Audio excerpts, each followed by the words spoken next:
Hola, en este video te voy a mostrar una manera muy sencilla cómo verificar y modificar tu apalancamiento en tu cuenta de MT4. Primero iniciamos sesión en la plataforma. Del lado izquierdo nos dirigimos a la sección de cuentas de trading.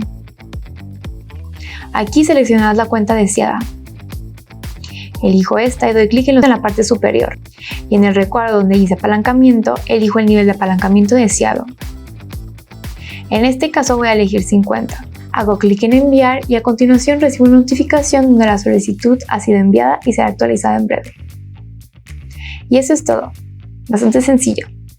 No dudes en contactarnos a nuestro soporte técnico disponible 24/7 para ayudarte en cualquier momento.